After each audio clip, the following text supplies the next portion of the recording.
You are listening to Let's Go, the weekly anime podcast about weekly anime from Drawn or Alive and Dynamite in the Brain. So come along and hang with the Let's Go gang. It's Wayne. Hello. It's Niall. Howdy. And it's me, Brian. And we are talking about the anime that aired on the fortnight of May the 23rd to June the 5th, 2026, because I fell over in a hotel corridor and couldn't do He's last week's all episode. right, folks. Yeah, what I should have done was then go and proceed to spend 2 days walking around the convention. Because it wasn't until I got home and relaxed that and the adrenaline stopped that I went, no, that aches. Or my ribs ache, my shoulders ache, my neck aches. I've got scratches down one arm. I've got a big old bruise on my elbow. I was like, yeah. They play for keeps up in that fucking board convention game floor, don't they? I was just thinking, like, you might have sustained the most injuries at a board game that anyone has ever done. I hadn't even reached the board game convention. I was several miles away in Coventry, falling over. Okay. Yeah, I was less exhausted than last year. Last year I suspect we may have all been ill when we went. But then I realised, oh no, this has happened at least 3 times before of me going for a weekend, going, excellent, weekend starts, and immediately falling over. Party animal over here, wow. 2013 Iacon would be the worst, because that's the one I spent with blood coming up my knee for the entire con. Yum. Goodness knows what they made. We can always follow the trail to find out where you are. Yeah. At least they happened like 3 years apart, so it's not like not having to go to the doctors to say I keep on falling over at conventions. That'd be a weird symptom. Only this would be like it hurts when I do this. Doc is like, stop fucking going to conventions. Then it was the last one. It was the last Iacon. We had to go. Yeah, I had to stay there. Yeah, and I had to. And what else? I mean, it'd be very rude for me to go to the hotel and ask to use their first aid. So instead, I'll get behind the wheel of a car, drive to Tesco's and buy my own first aid. Driving yourself to A&E with a gunshot wound.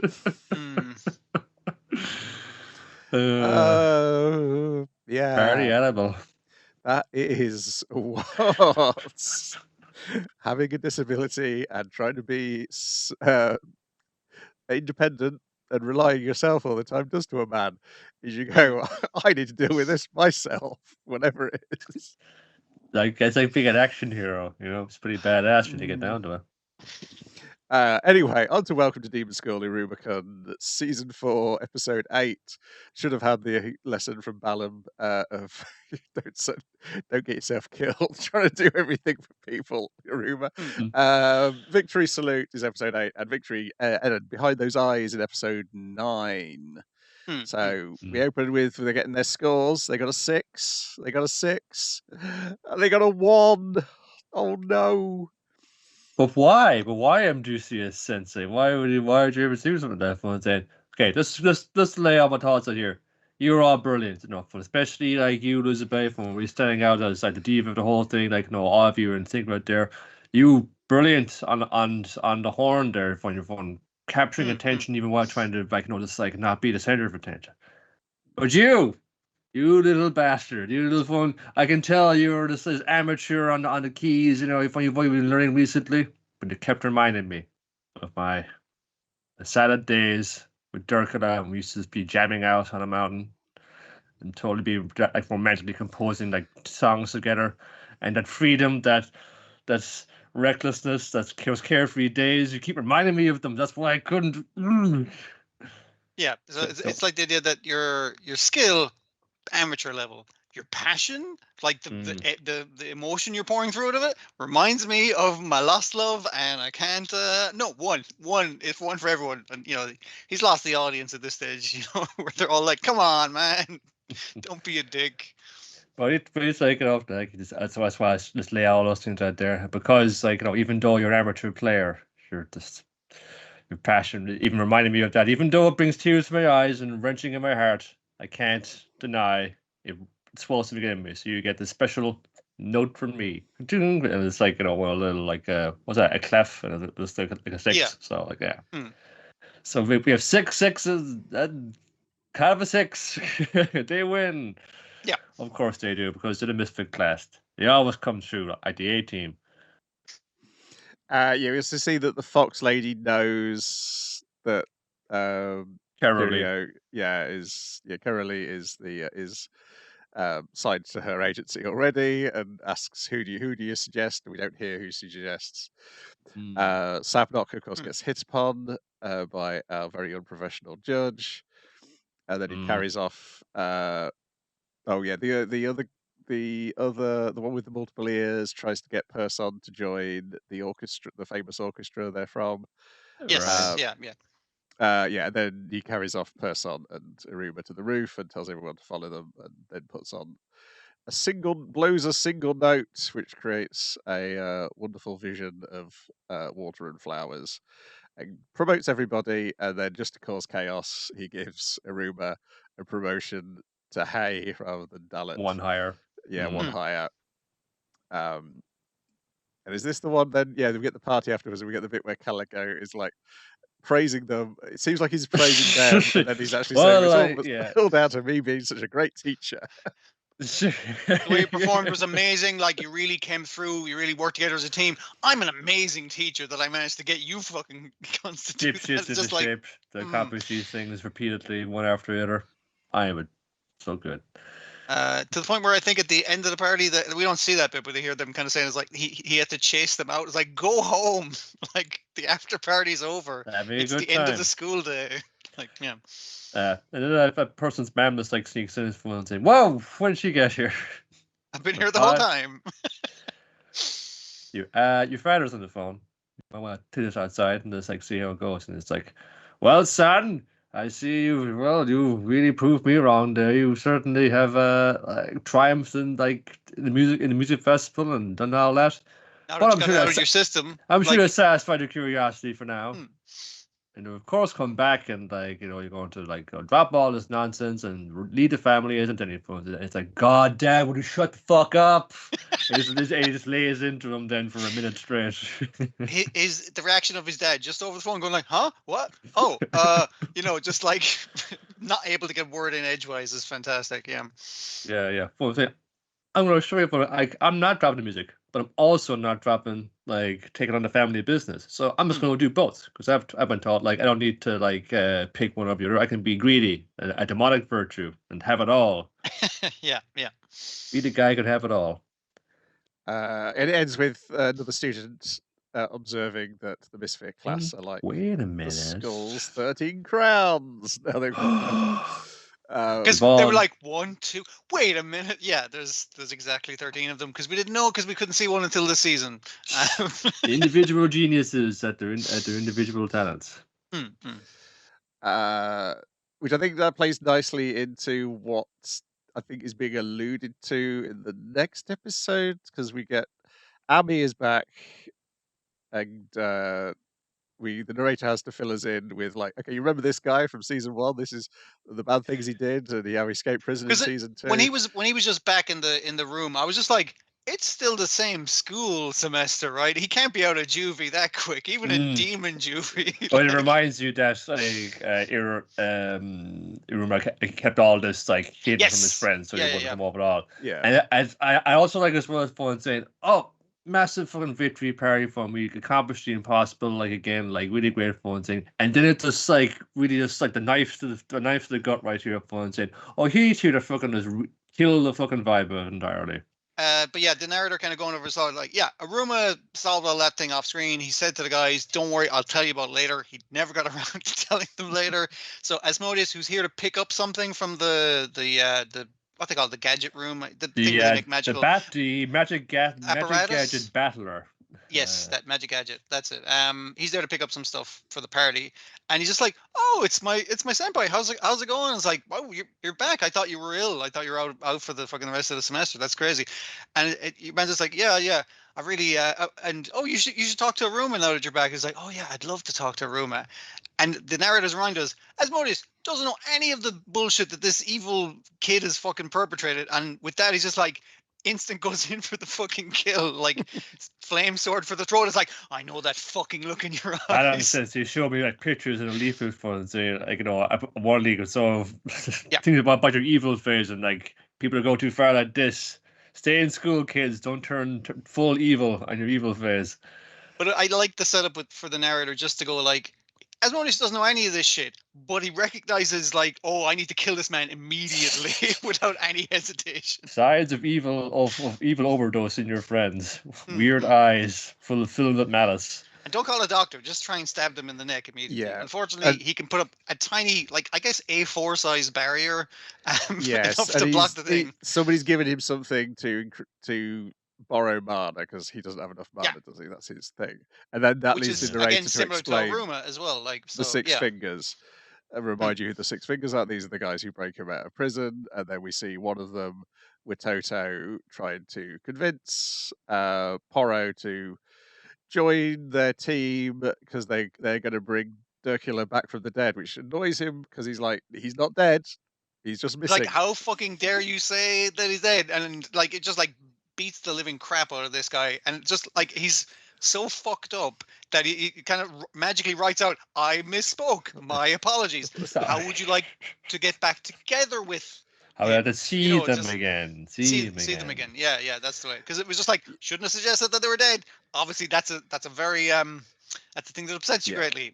My bad. Yeah, and we also get reminded that Baal is behind all, that he's the one in charge of all this. And also, this was where I realized, oh, that's why I was suspicious of the guy from Itchy the Witch, because he wears the same hat as one of the members of the Six Fingers. Yeah. Okay. I was like, he's not evil. He's just sad. But yes, we learned this week in Itchy the Witch that he is just sad. But don't worry, Mary Poppins has come to save him. So he does eventually. We see that he has joined up with them, but obviously, you get the feeling like Amy is the most evil, and probably because went too far into their evil phase and can't pull back out again. It's kind of what is intimated here, whereas the others are sort of relying more on a plan. And Amy's like, I didn't get to do what I wanted to do, which was, I guess, see Aruma. Aruma, disappoint Aruma. Well, no, he wouldn't want to stab Aruma, would he? He just want to do something. Just the sight of him would just like make the guts fall out of this victory that they achieved together as a last one. This fucking guy comes along. I did like that he escaped Asmodeus is like trying to murder him by setting the entire room on fire with a fire sword, and it's because Clara comes in. It's like, hey, what are you fuckos into? It's hot in here. It's just like Clara, get the fuck out. Oh, he's already scapered out the window while I was distracted by you. But he decides not to bring it up with Aruma because presumably Aruma had good reasons to not bring it up yet. And yeah. But his butler will take everyone home, drop Clara off.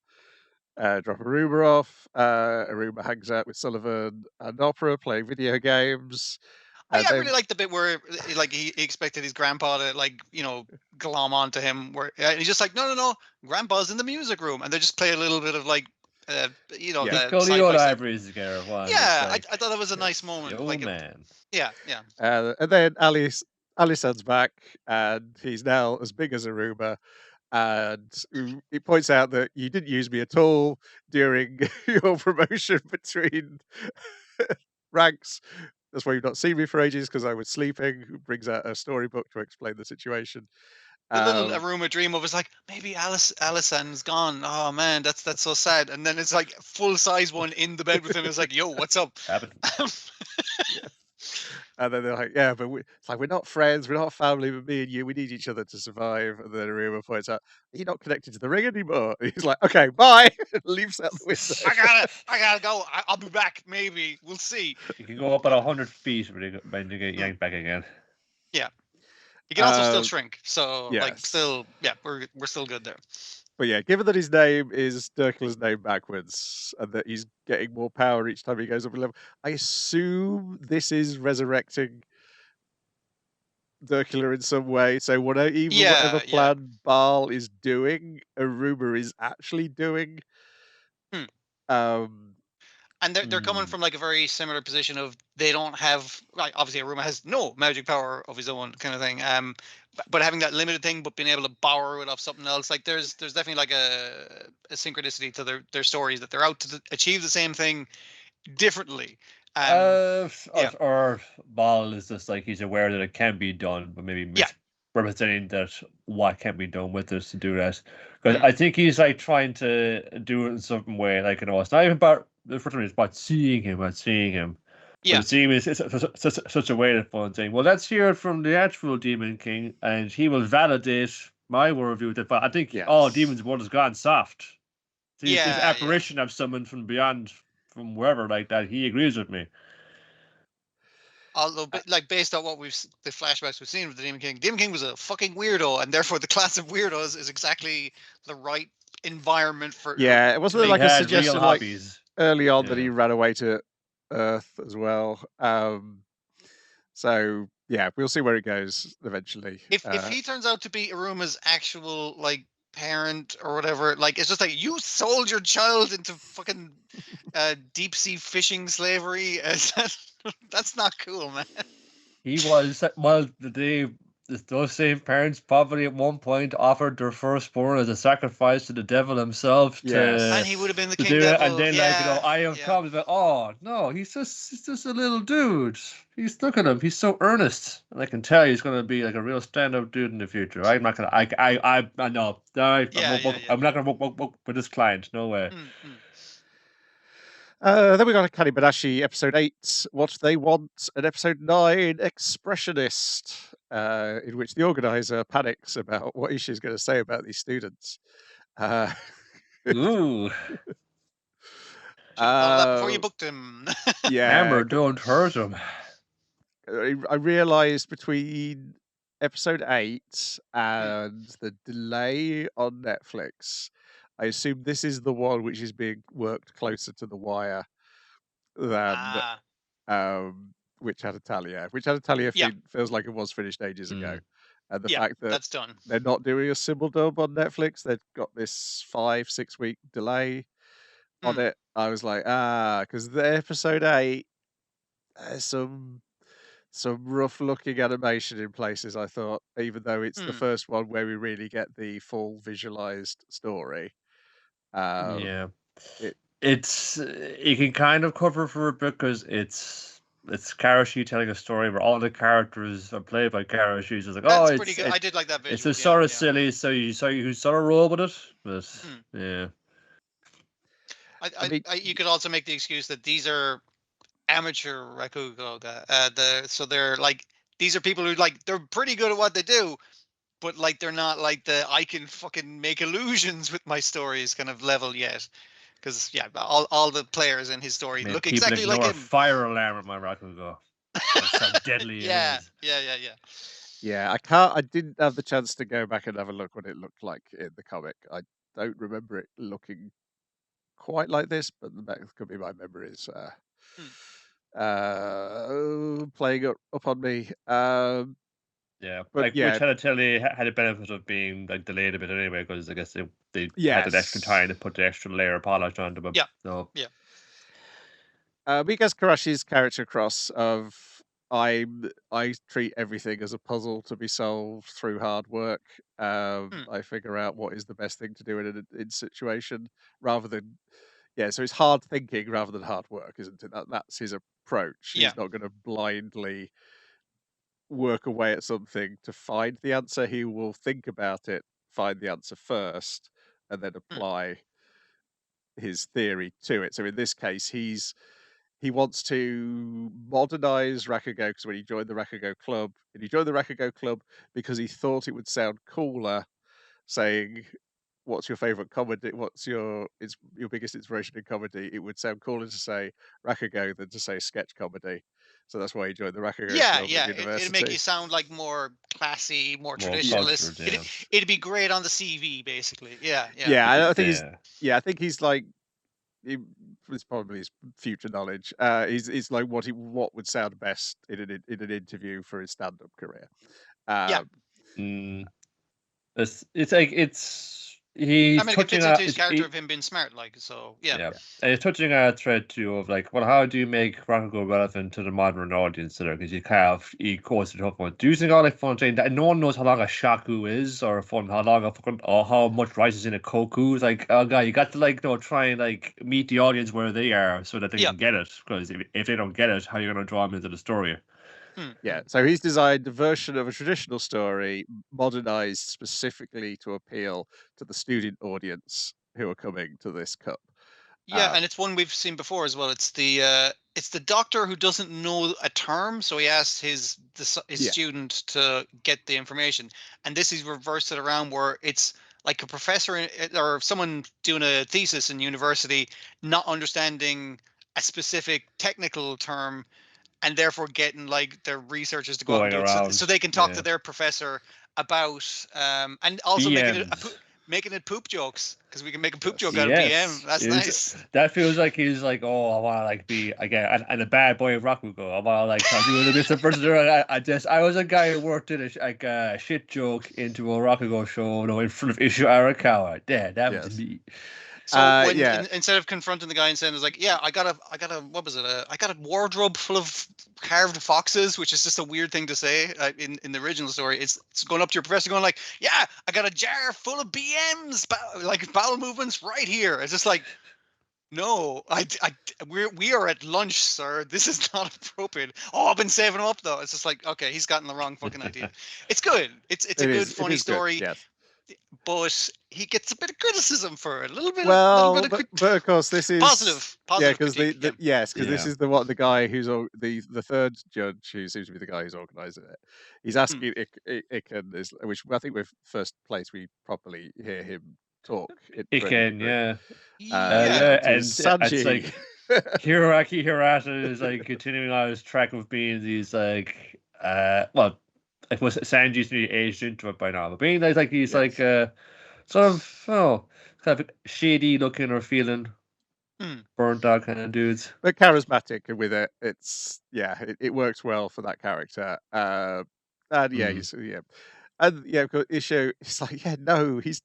And I think this is good. I think it's more of a surprise in the comic because he's an absolute arsehole in the first chapter where they toned him down in the anime. So it's more of a surprise that he's nicer here. But it's like, it's a student thing. Why would you assume he's going to be an absolute arsehole? He's tried, and particularly, obviously, it marries up great with the current story where we know he's got a plan now. He's got a plan. That plan involves putting an enormous amount of weight on a young man's shoulders. But he has a plan. Pressure makes diamonds. Yes, and it would not. And that plan is not going to involve telling a bunch of young people you can't do Rakugo. Quite the opposite. Like, that seems to be his thing. Like, he seemed to have been genuine on that talk show, whereas, like, I do want to see what the youth think of it and make of it, and I want to see the reaction to it. Like, that is part of his plan. Yes, because he's like that. I'm not going to find that funny because you wrote that for this crowd, and I'm a bit old man, and I'm not going to find that funny. But your technical approach, and you were smart to do that to get the most laughs out of this. Obviously, like your style. Yes. Yeah. Well, The critique is more, you ignored me, who is one of your audience, but you did an excellent fucking job. Like, it's like which is fine for a student. We know he'll say different in the future. To a professional, he feels very fucking differently about that thing. Yeah. But to a student, that is fair. And then the expressionist part is Hikaru, and we see her background in voice acting. We see her manager, who'll be an ongoing supporting character throughout. I like the slight improvement of the animation in the episode 9, because even the opening bit where she's doing the voiceover stuff and it's to silent half finished animation, I was like, this is nice. Like it's working with what I got. And the key to his judgment on her is like, I would not recommend students do the story you've picked, but you did it really well. Well, rather specifically, he said you did the woman's part really well. You did the woman's part really well, because that was one of the things. She changed the amount of lines given to the wife in the story so she could really play up that thing, playing to her strengths as a voice actor. But he also described her performance as like beautiful, enchanting, something like that. Yeah.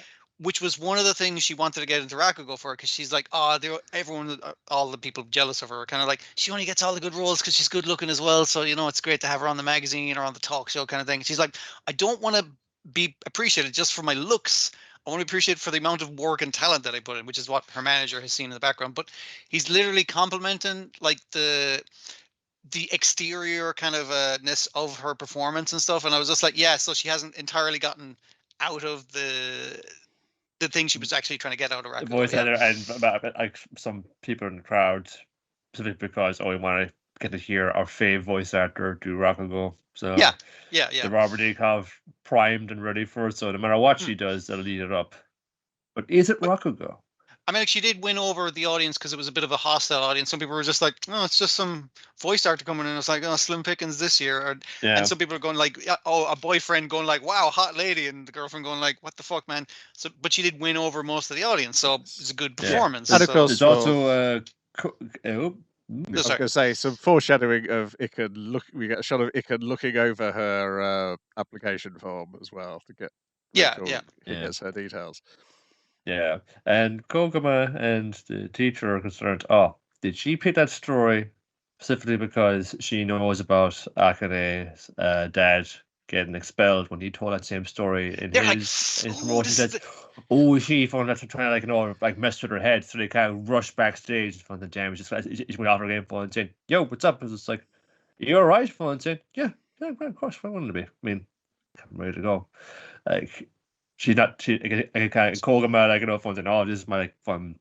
He's a serious type, but it's just like, I want to I actually worry about my little junior apprentice in this. I want to see who's going to have fun. I got nothing to worry about here. I'm going to go out there, win, and ask Isho why he.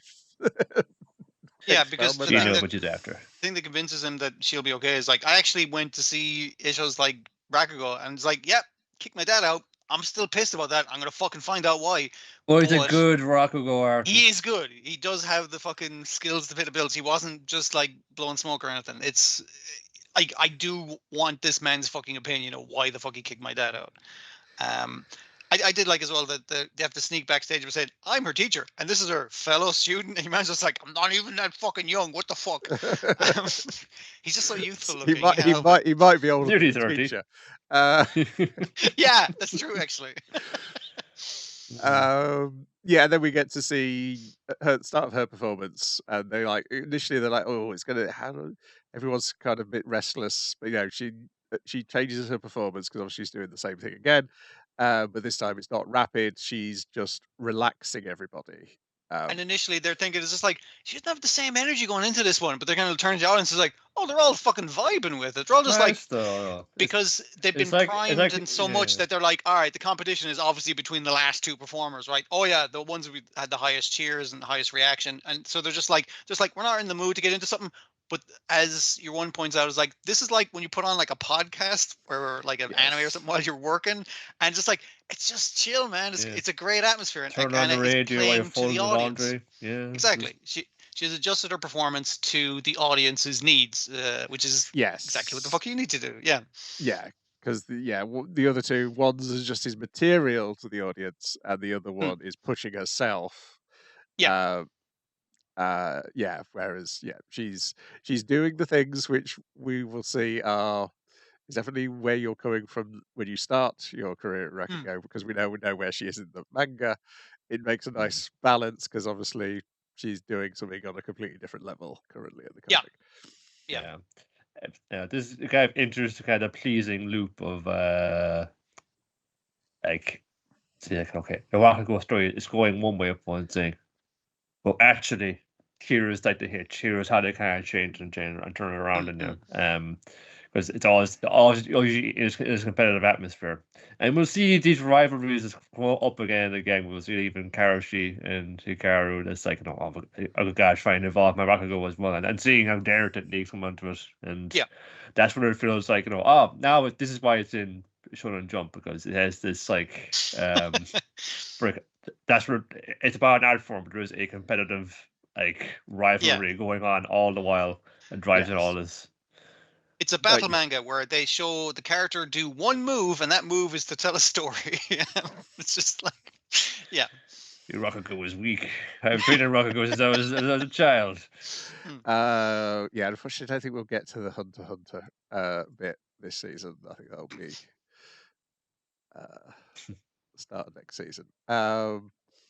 Maybe they'll time it in time for the next bit of Hunter x Hunter. We'll see. Possibly. I mean, he's doing chapters, so people are expecting some sort of announcement. But Tom will sooner, actually. Yeah.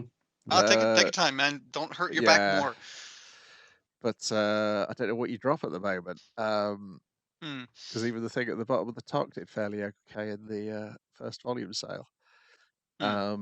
Demons of the Shadow Realm, episode 8, Suspicion and Conviction, and episode 9, Embrace and Whisper.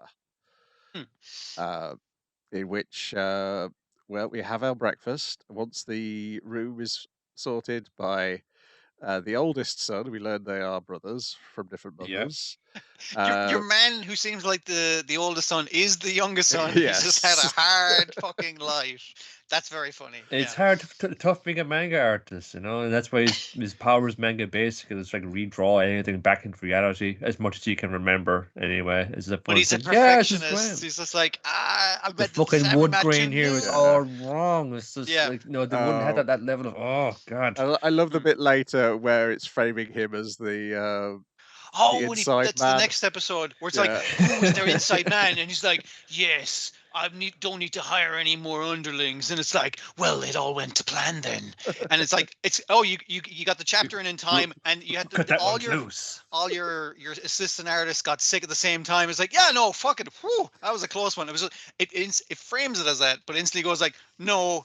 This man is pure innocence. Don't worry about it. It should be how useful Ashley and Gabby can be as finishing backgrounds and inking black spots. Yeah. It's very much, this is going to be the character for the author to vent about being a manga artist. Listen, she can't put in a literal cow, all right? So there needs to be someone. Yes, because he wouldn't let him buy a cow later. In the second no cows in this series. I mean, there might be one that looks like a cow, so we'll a demon. I mean, but we'll see. It's figured out here too that it was always going to be like, when these twins come about, that one will take on the power. Breakman took on the power of Steel, and a third party was meant to take on the demons of right and left. Because they did act as a countermeasure for two of them. Never intended that one of the halves, when one of the twins would take this on, so they get fucking say so over how we use these things when they're combined. Yeah, so you have the counter to your own power working for you. It's just like, that's not good. Potentially, yeah. So we're being very delicate for saying, do you want to join up with the Kagemoris? We're pretty experienced at this. We could sort you out. What do you reckon? I think basically the thing that convinces them to not is that, listen, I know probably people in the village were lying to us and shit, like that kind of stuff, but they're good people. These are people I grew up with. They were friends. There's good people in there too. And you just went, all of them are like the secret. You went in and killed them all. And you but it's him saying as well, they're all corrupt, or he uses some term to kind of like paint them all with the same brush kind of thing. And he's just like, I can't join up with someone whose opinion is like that. And your man's like, well, fair enough. We'll send you on your way. Goodbye. And then he says things like, not just that, but he is because the big, because when he does his speech is after the bit he says, yeah, I will never forgive you, to his sister, for killing all the people in the village. But you keep on apologizing for things you're not responsible for, which means somebody in this Kagemori family has caused you to think that way. Yeah. So no matter what all niceties they're saying to me right now, somebody in this family has brought you up in a way that you feel you have to apologize for things you're not responsible for. Yeah. And then he makes his speech. It's like, I'm going to go out there. Anybody wants to take a pop at me, come and take a pop at me. Could be any of you lot. Could be whatever one of you lot is in league with the people who attack this building. It's I claim you, boy. And then the sister's like, no, don't do that. You should run. You should flee. And then left, right, you tell him. Meanwhile, left, right, go, yeah. Whatever, boss. Bring it on. We do what he says. We're just like, in league with him. We gotta do what he They're tells us. so excited to enact Oh, violence. her, Yeah, her excited face is so funny. Just that stoic face with the massive eyes. I think the first time I saw things for this, it was people being horny for left on Twitter. But since then, I've seen far more people be horny for right. So I get it. They're excitable, angry, violent giants. Like there's a thing there. Well, let's take before you go, before you leave the place. I take a little photo. It's like a photo. It's like a picture that is drawn. It's like a wood seconds carving of us. Like us here. It's like check it out. It's like like best in the face. Hey, check it out. Look, demons don't appear on camera, so that's all right. It's like that's pretty weird. Just like walking away, and she can't go outside the bar. Oh, I shouldn't because she'll immediately draw attention onto her right there. And like Yuri gets a few yards away. She runs out anyway, and I love this. I love this moment of your phone saying, "Look, Mom and Dad didn't leave you behind because they didn't love you. It was just how they it wanted turned to out. go back for you. They wanted to, but I don't blame myself. It was nothing. It was nothing about you. They didn't. They wanted to keep you. That's just how it was, man. I just wanted you to know that and leave, like you weren't abandoned, like that's kind of thing. So she's like, all right, I'm gonna head back into the thing now, and they close the gates, and that it's not just that thing that breaks him, but it's the fact that she snuck up on me and I didn't see her coming, even though she was literally running up to hug me from behind. That's my sister. She's the only person who could ever sneak up on me. Yeah, and he's kind of like crying a little bit about it. It's a nice moment where it's just like, yeah, things maybe get better, but it is kind of like just all of it hitting him at once. As they walk away, they're being spied on by the middle brother and his butterfly. They have been told specifically by the boss of the place to go like, don't tell them. We'll get them eventually, and also we've given them as like, if you want to contact us at this social club. And he's like, I'm gonna drink on their tab, and they're like, he's gonna drink on our tab, and yes he is. There was immediately on that, but as well that yours is like he's a little bit like after that like outpouring of emotion, he's feeling a little bit kind of like in his head about things. It's like, let's like show you around town, check it out. Metro system, whoa, and fun. Like it's a lot of his mode of transport is just like throwing like right and left, just kind of right on top of one, saying, "Whoa, this is cool." Yeah, this was vending machines. This was driven home in the previous episode when, in the episode 8 when she's taking photos, and there was like, yes, it's like an etching. Yeah, just does it really fast. That was the point. I was like, oh yeah, he got to town and immediately went on an adventure, so he had no time to acclimatize. He hasn't done any tourist stuff, and in the next episode where they're going on all the fast cars and cool stuff, and left and right are excited about it. He's excited about it. And then they go to the horse races, and your man's the only one excited about it. Because, like, yeah, we had horse racing in the village. This isn't that cool. Which is what makes it out. Like, fucking massive, like, it's like a department store nearly. It's like a hardware shop. It's every point. This is all on sale right now, all year round. It's just like, yep, anytime you want. Because he needs the items to make arrows, because he has a bow back at the thing. It's like, sorry, I lost your machete. He's like, it's a good thing we're not wandering around town with a machete, honestly. But yeah, we can get at the hardware store that has like this. It's a multi-level department thing. It's like, they have everything you want. Oh, everything you could possibly want. It's like, I'm gonna need some deer skins. And it's just like, fucking why? It's like, I'm gonna turn them into glue. And it's like, just buy it in a bottle. So convenient. It comes in bottles now. Wow. This is a real retail company. I thought it was by how much photo referencing there was. I thought it was like, did they change one or two letters or something like that, or is it paid for? Is it paid sponsor? I assume so. Joyful Honda is who it is. Okay. The best hardware shops in Japan, according to the first YouTube video that comes up. Different humans and demons could possibly need.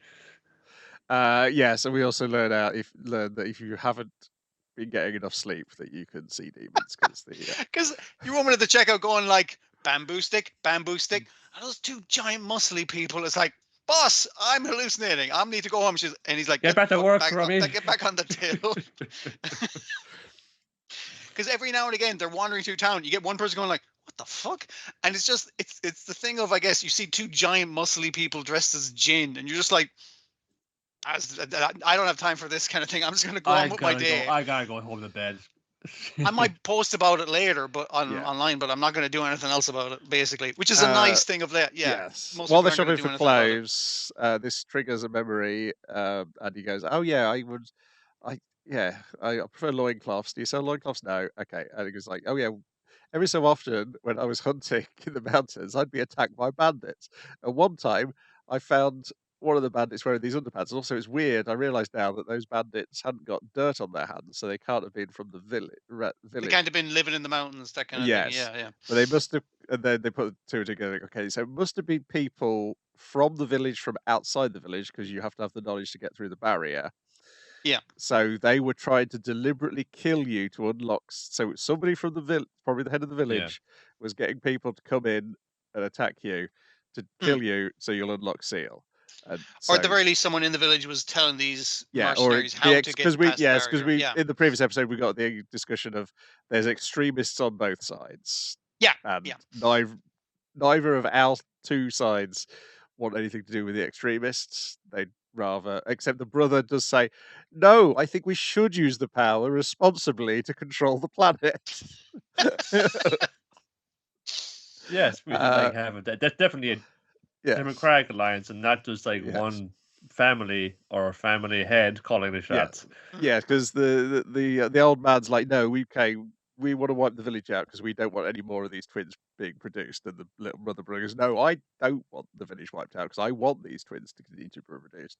But I think the Kagamoris are the people who are responsible enough to use that power without causing the chaos." Yeah. Which then he goes, "Yeah, okay, they left and right. They told me that it's not the people with the powers that are the problem; it's the people trying to Who control want the powers that power are the of left- problem." Yeah. And I Mhm. appreciate you telling me that, because that put my heart at rest, that it wasn't something specifically with us that's causing the problem. We are innocents wrapped up in these plans.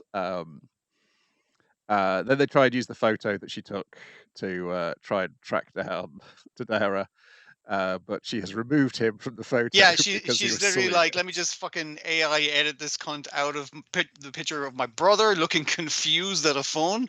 And it's like, didn't you take a picture of him earlier? It's like, nope. I know I fucking didn't. And it's like, no, he was in that shot. No, he fucking isn't. I suppose speaking as well of people getting caught up, innocent to an extent getting caught up in the conflict, the surviving mercenaries who saw the mention, okay, you're going to work off your debt to us right here and now. That's the actual name of the episode. We get Embrace and Whisper, which is Embrace is a giant pair of arms that comes by, and one of them grabs you and has eyeballs on the hands. Well, no, grabs the demons. Grabs your demons. Grabs your demons, and then Whisper is like a book that's also like a lady's face growing out of it. It's weird and gross. That's basically telling all your relevant private information out loud. Yeah. It basically knows your social security number by holding onto your demons. It's weird, man. But, yes. So the name of the fox and tiger demons, so they can they got cute little names and that, and your mother was in hospital and they're trying to do this to pay off her medical debt. Okay, I can see why we're driven into this. You, the dude whose shins you're trying to crush there with like a turtle, just a few hours ago. It's like, yeah, also driven into this by gambling that. Have you come up with a cute name for your two demons? No, well, you're not getting them back then. And also, they don't want to talk to you. Yeah, and we came in through the He west does reveal gate. the names, and they are cute. Yeah, but yeah, they have to get the Embrace and Whisper out because they say we came in through the west gate. The guy with the beard let us in. The guy who got smushed by the bald guy, and they're like, "There's no west gate in the manor." Okay, get those demons out. We got to properly question them. They might be lying. They assume they're lying, and it's like, no, they're telling the truth. So we've got something that can open up a gate in a place where there isn't a gate. Sounds like a demon power, and also presumably someone on the inside is involved in letting them in. So it's like, a lot of problems to solve. But we can keep these guys around. I like these. Your man was very nice. It's like, don't worry. It's like, you guys are going to work for us. Work like dogs. We will pay all your mother's medical bills because you will be working for us. And then he's walking off with the guy. He's like, gambling debts? No. You work harder. Shut the fuck. I'm going to work you even worse. But then as he's walking off with these other guys, he's like, yeah, now we got a bunch of expendable soldiers. So grab any of the survivors and any of the surviving demons and just slap them onto them. It's like, now form a pack with them. It's like, great, bunch of new soldiers we can just use as expendable guys.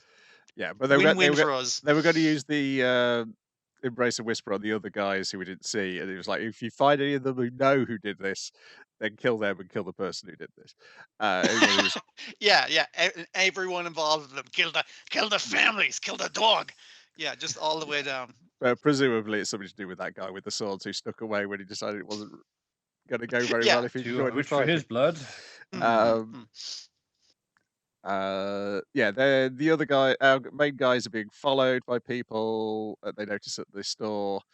The hardware shop, so they're being followed. They're changing places. There's 3 of them, and it's like, all right, let's take a circuitous route through Tokyo. And it's just like, yeah, this is a hideout I was thinking of abandoning anyway, but it really doesn't need to, because it's also a demon. Everything's demons. This house is a demon. House is a demon. It's a cool reversal of it. You have to go up this mountain, pass this spin around it 3 times, go up this way, like, to get to the village.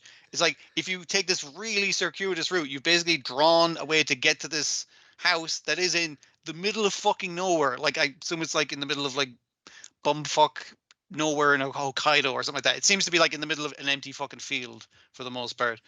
So the guys who followed them are now trapped in this place, and it's like, okay, just a shack in a field and the alarm mist. Yeah, but left and right go, yeah, there's demons here. He goes, yeah, there's the house and the wall. He said, no, there's other demons more here. Than that. And then the blonde-haired guy who'd been following him gets his head cut off. By a very long-armed demon and a very long-legged demon who. Because initially you think the house, the safe house, it's filled with like freaking AKs and all kinds of stuff, and obviously our boy just picks out like a hatchet. He's like, this'll do me. But once the long legs and the long arms show up, the left and right are just like, you guys stand over there. You're not capable of taking out these fucking guys. Also, because these guys recognize left and right. They know who they are. Yeah. They are the Tanaga Ashinaga. I believe they will be just called long arms and legs. Yeah. Yeah, 10 ashes. 10. Yeah. Anyways, yeah. I like the look of him. It's just like a weird smiling face with no other details on it. Just a horrible thing. And like the long legs guy has his arms folded, whereas the long arms guy has his legs like folded. It's just like they don't need the shorter regular size limbs. The long ones will do. Well, they combine together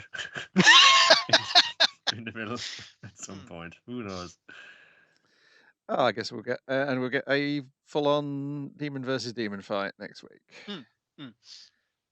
Cool. Yeah, love this. Absolutely. Just this is. I mean, it's good. I think I still like Nippon Sengoku and Marriage Toxin a little bit more, but those 3 are right up there for me. They're basically doing different things well. This is just like setting it up really well. Like, despite the fact like it spent like, I guess, like 2 episodes just explaining all the shit that just went down, it does it in such a way that it's constantly like you're learning new stuff. It's keeping up with the jokes, and it still has some time for like action. Even the background guys get like little jokes, like your man getting his head crunched on when he mocks Gabriel 1 and 2's names. I can't remember their full names. I don't think I'm going to need to. They've got very long names. They've got other people's names in their names, real people's names inside their names. Yeah, it was a fun joke. Then we got Digimon. Oh, go ahead, Niall, before I rush ahead. I was gonna say just reiterate, like, there's such a confidence to this. Just trust me on this one. Just trust me and follow along the story. I won't give it to you all at once, but give you just enough to kind of pull you in, and it will all pay off. Trust me, and it fucking generally has. Yeah, and as much as I like Trixie episode structure, it has none of that, because it's like, here is the opening. The opening is always the first thing you see every episode. The ending is the last thing. Well, the preview is the, but then it's assembled like an anime Mama used to make. Yeah. I suppose that's as a hero on knows. It's like, that's why I do this. She's fucking old style. This like Simple things executed well. Excuse me, Doesn't while I need to take be a fancy sip all of the my time. sizable water. Oh, well, quit bragging. Gosh. Uh, My Digimon Beat sizable Break, beer. episode 32, Cold Rain, and episode 33, Midsummer Ghost. These are like two ones back to back that had some really cool Digimon designs in them. Yeah, actually. Yes. Yeah. So episode 32 is a big part of it is a flashback to what's her name? The cool old lady's name? Misaki. Misaki's past, where she appeared to be fucking a lion Digimon. Hey, it was a Oh. working relationship. It was a working relationship. It never got that far, unfortunately. No, but it seemed to be heading in that direction. That's why she's so sad now. So it opens with her like living on a houseboat, trying to get away from it all, kind of thing. But a not Leomon, it's a different guy. It just looks exactly like Leomon, but He's it like kind of Ice changed. Leomon. Yeah, basically. He's got a proper name, but I've forgotten He it. does have a proper name, but I just have Leomon stuck in my head because it's a fucking giant lion, man. What am I He's supposed to destined to think? die. So she's already lost a Digimon partner, so she's not weirded out by this guy like trying to hide out in her boat after he's been hunted. And she's like, "Oh, you're in it for like revenge and stuff." So they're kind of like, "Okay, we could help each other out, not in a sex way, Brian. You don't keep your mind out of the gutter, all right?" Well, Leomon keeps his I pants on. saw So the far, way they were looking maybe at he each evolves other. into something without pants. I don't know. She invited him in for coffee, is all I'm saying. Literally coffee. And they talked about for great length about like, oh yes, what coffee means and what it doesn't. And it's like white kind of beans, white kind of water. It's gotta be all correct. Just coffee. But yeah, they're working together to like hunt down the baddies, and this is prior to the what's the system called that our fucking heroes are? Cleaners, the cleaners. Established. Yes, This is prior to the cleaner system, because basically these higher ups are looking at what they're doing. Is like, we want to make what you're doing like official, like, and sign you up as cleaners, actually, like taking out rogue Digimon guys. Like that's pretty cool. And they're like, no way, man, we're vigilantes who do it for the love of the game. We're just, if we just want to kill one Digimon, Fumamon, this ultimate level ninja guy who killed not Leomon's former partner. Killed not Leomon's former partner, and her former partner or Digimon partner as well. So they're both like want to get revenge against this ninja. So yeah. Yes, So he it is. Yeah. According to the Digimon reference book, Panjamon is a beastman Digimon of proud justice. For some Leomon who go through repeated training day after day to defend justice, it is a form that acquired power over the cold in the freezing lands of the digital world's ice snow area and evolved. As an alternate Leomon. I knew it. He's Ice Leomon. Let's say that. Yes. Yeah, and it's kind of like she's currently Digimonless and whatnot, and there isn't a Leomon there, and it's just like or Panjamon. So it's like, this is like, and he's a Leomon, so he's destined to fucking die. Tragically, all that kind of jazz. This is all happening in parallel with the modern day, because somebody, a Digimon, Fumamon, is going around assassinating informants in the network, just like Misaki is, and she's next on the list. I think the guy we see at the start get killed. He was one of the informants on a different story, wasn't he? He looked familiar to me. Anyway. He was familiar. Yeah, he's a broker. So they go after brokers, basically. This what she does for a job of people who help cleaners find jobs. And then when I say killed, obviously he is cold-hearted, but Ninja seems to stab you with a fucking sword to do that. And I'm like, if we unfreeze him, I'm pretty sure he's just gonna bleed out. I don't think that's just because his death was cold-hearted. All the Extangle Nation was unrelated. So Gift have hired Fumamon to do this, and Fumamon is happy to go after her because of in the past, even though he killed Panjamon, Panjamon took the tip of the horn of his helmet off, and he holds a grudge. Hasn't grown back. Yeah. It's her fault because she was his partner, that kind of thing. But what I like about it as well, it's got that modern kind of thing where a bunch of the Gift regular Joes in the gift cult are just like walking up to you with your mobile phone and filming you. It's like, get him, Ninja. They're over here. You know, that kind of thing. There was an episode. I've only seen the first season of Black Mirror, but there was that first season of Black Mirror where everyone's like filming you so you can be chased and hunted down. You're identified. Yeah. It's a thing I like because there's a kind of freaky like Big Brother is watching, but actually having humans hold the camera makes it even like more insidious. It works well. This is the cyberpunk dystopia with Digimon. Yeah, exactly. And some of them have got other ninja Digimon who aren't Fumamon to confuse things. There's little ninja, but obviously they can transform into what looks like the ninja that you're after. Yeah. They even have to escape on a boat at one point. There's a lot of good like chase action sequency bits, but it culminates on them kind of trying to get him onto this bridge, the same bridge where what's it, Pumamon, whatever the fuck he's called, not Leomon, died basically. Yeah. Panjamon, sorry. Yeah. Yes, but because he thinks he's trapped her there, but no, she's trapped him there. Because and then she's like, "Don't watch out for his third sword. His main two swords are a distraction." But then she whispers something else that we can't hear. Because no, he just deflects those. He goes, "Ha ha ha! You thought, he goes from the top with his tail, and he's like, I heard you say I go from the top with the tail. So I'm going to go from the bottom." It's like, I told him to do that. You knock the swords up, he's going to pin your tail with the swords, so you cut down. Turns you back into a little guy, and then I'm going to stab you to death, little Digimon. But Tomura it's the thing of and it's kind of like a reversal of it because we have what's your man's fucking Digimon, the one with the big Murasamon? Murasamon, sorry.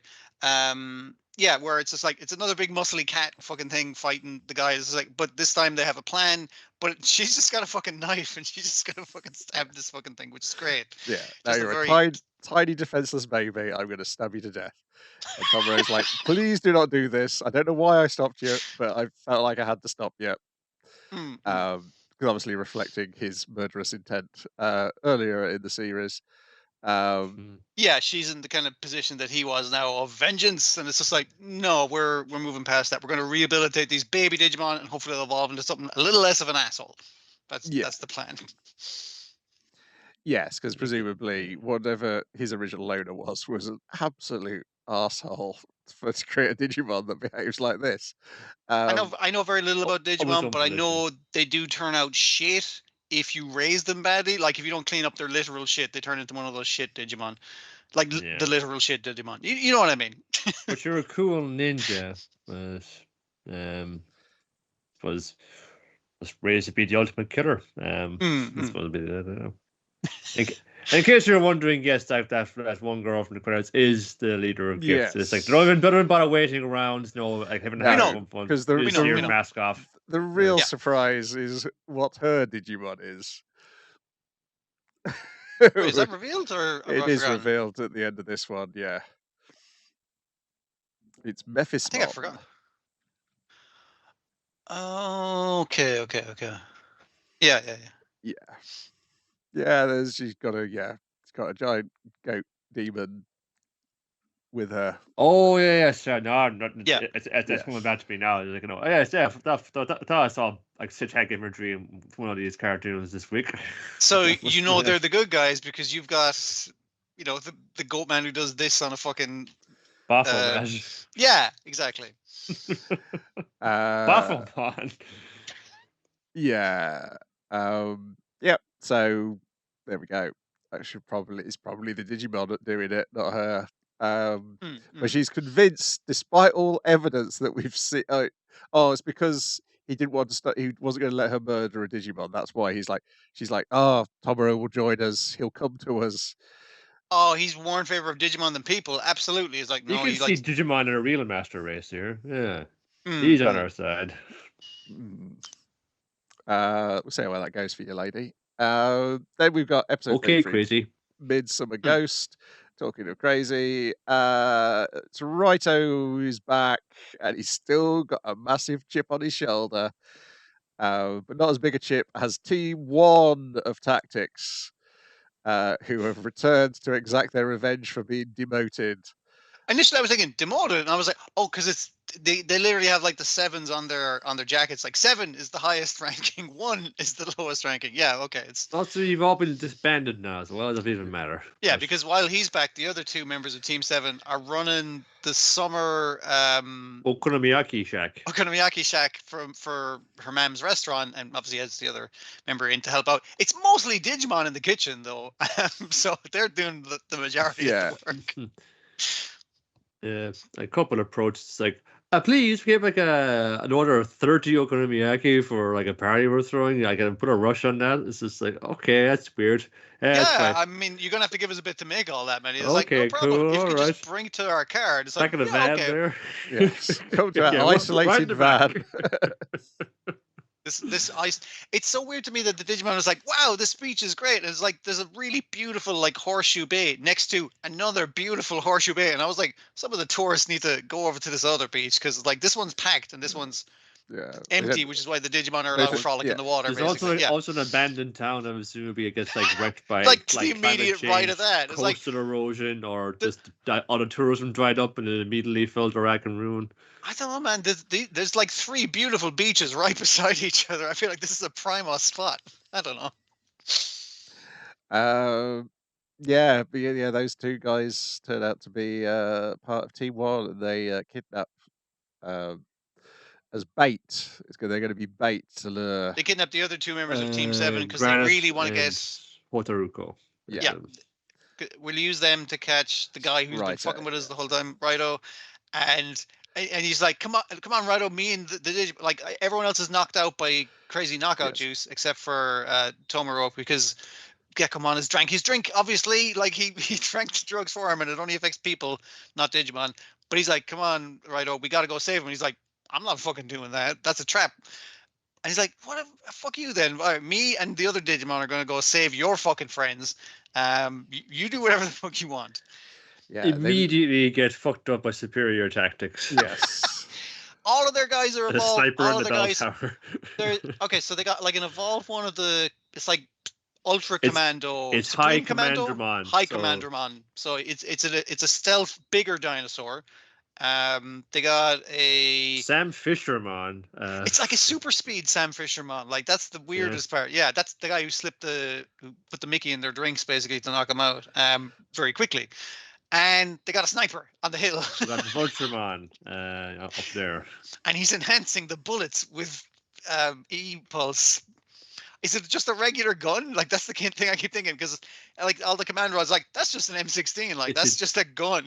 It shoots digi-bullets, which works as the same as regular bullets, but more fun. Yeah, they'll still kill you. That's the main thing. Yeah, it turns out that Raito was going. He was just using Tomoro as bait to draw out the sniper who'd shot him at the start of the episode.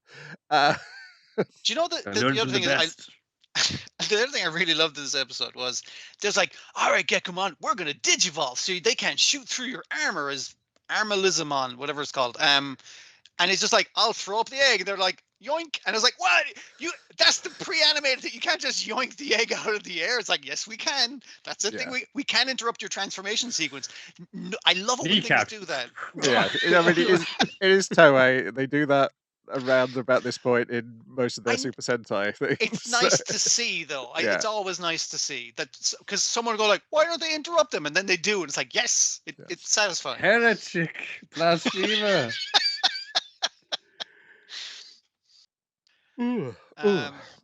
Yeah, the thing that brings Raito out was them like setting it up so that the sniper takes one position rather than is constantly moving. He just takes a position in the bell tower, stays there, and it's like, right, now that I know what you are, time to drop. His thing just drops crystals on him, his Digimon, doesn't it? Like, just drop a big crystal on the bell tower, basically. Yeah, just a big crystal on the bell tower. Then it evolves into fucking Sword Dinosaur Mon. Yes, they chase around. They beat the 3 of them and send them away with the. And then it turns out that he's now working for the idol one of the 5 stars, the one who hates any sort of emotion, sentiment. Honestly, that that character trait has really grown on me, because when they're like, I work alone, and they're like, hey, you're still a friend, take this packed lunch, and he's like, thanks, I'll see you around, and she's just like, oh my fucking god, can you guys cut it out? Like, you mortal. she's just there disgusted by all this dramatic happenings. It's like, you're my rival, and it's like, oh, we'll see about that, and she's just like, I don't have time for any of this fucking shit. It's a really funny character trait to have amongst it, just the straight man to the reaction. Yeah. Yeah, because I don't know how much of a real villain she's going to turn out to be. She's kind of a prick. Like, that seems to be the worst. The idle one, but it seems to have, like, will never go along with the bit for sake of the showbiz. Yeah. Like, no. I've been mucking this thing too long, Archie, but it's all hackneyed, it's all overdone. Friends forever. Fuck that. Is that kind of where it leaves off? I don't think there's any gifts. Pretty much, no. It's more like, so Team 7 stuff. Yeah. Team 7 thing is like, check out what they are, like, and it's like for what it's like, kind of, it's a transitionary episode between, like, larger plot points. It's like, again, some really cool designs on those mercenary Digimon. I really like them. It's set up like the ambush in the abandoned village and everything. Like, their action scenes are good. Like, I know you're saying like those ones as top ones. Digimon's really good, man. It's a really solid show. Yeah, nice. Just like a high Commandramon, like having like I just like the riot shield with the little like poke off with a grenade launcher, and then the shock stick in there as well. I think was fully loaded. Yeah, I think some of these, this is like the first time they're getting animated. I see lots of people were excited to see Fumamon animated. Okay. And I think this is the first time Vulturemon's been animated. I quite like just lots of unnecessary touches. The fact that Vulturemon's like wearing like a human skull as a hat, but it's like your man in Doro. He's wearing the hat backwards, like the face of the skull is on the back of his head. Well, it's also like a sniper might have like the peach cap, but they flip it around. Yes, so that doesn't mess with their view. Yeah. It's good. It's a good look. Same with skulls. Unnecessarily spiked shoulder pad, like he's from Warhammer 40,000. I wouldn't know how much of a crossover there is. I guess lots of Digimon would make decent. There's great room for customization in all those figures. The modeling clay are ready to roll. Then we've got One Piece episode 1163. I Want You to Praise Me, the reunion of Robin and Soul, where they ask themselves, how can we elicit even more tears than the manga did? Let's write an entire song about them reuniting. It was all going up into that. Like, land on the island is just like, going for a party. Before we go for the party, Luffy, can I just do one thing and go talk to Saul? Sure, we'll all go with you, and we're all going to support you in this. Like, that's pretty heartfelt. Having initially, everyone kind of going like Luffy. This is a private moment for Robin and stuff. It's like, well, I'm going. It's like everyone's like, well, we're all going as well. we all want to see this thing. Yeah. Like, they're all fans, like we are. They want to see how this pans out. And it was going fine. Like, it's kind of good. And then like the song kicks in, and then they're like, uh-oh. The song kicks in. It's like, oh no, it's gonna like take on this whole roller coaster ride. And then it's showing all these like shots through the years. It's like, here's your first Robin, and here's all the old animation and our old character design. It's like all flicking up through there. See how far we've come. But even like it's like something happened. Saul's collapsed. Oh no, says everyone. And Robin's like, that son of a bitch. Classic Saul. And it's just the thing of that's why she has such many reasons, but that's why she has such a weird, dark sense of fucking humor, because Saul also has that. I'll pretend to be dead on our tearful reunion. It's like that'll really. It's like no, she's just like Saul, get the fuck up. I know it, and but just the thing of like, why isn't she sad? It's okay. And she's like she wants the praise that she didn't get her entire youth of being on the run and having no friends, because now she has friends and everything's pretty good. And it's very nice. Did it get you? It didn't get me, but like it got me. It got me because okay, it's going through like, okay, it's going to really try and go for the songs kicking in, like, okay, songs over there, but it's going to, here's Robin through the years, all our fun highlights the top moments. And then it comes back now, and we're getting like and up to this point we've had like these like intermittent, we'll say, very impressionistic kind of animated like sequences there. I really like the opening bit was like this is very impressionistic kind of retelling of like Robin's like kind of life on the run after she left the island with that. And I loved how that looked. It was had a very kind of old anime feel to it. And you think again that storyline was like however many years ago before we kind of revisited here again, even in the manga and in this right here. But like people have had like years to like since reading that, see it animated again, to like form their like impressions and process the effect it had on them. And now they're working on this episode and they're kind of going to let all kind of it in there as well. And so when it comes back out of that like little like highlights reel of her, so like I missed you, Saul. It's like I'm so glad, like I'm so glad you're still alive after 22 years. It's like yeah, that's going on the reel. Yeah, it's mostly One Piece things for summoning tears. Yes. If I need to summon tears. Yeah, the fact that the lyrics of the song are also reflecting everything you're seeing, and the thing about like the 8,000 days on the run, and sort of the thing of like the lyrics saying like how she was feeling before she met the Straw Hats and how she's felt after she's met the Straw Hats. Because these are the people that Saul was like, oh, one day you'll find friends and they'll look out for you, that kind of thing. It's like, and she's met them. She's in a good place in her life right now, and just being it's a tearful, happy reunion. Yes. And then everyone's crying. I mean, Luffy's laughing. He's such a trooper.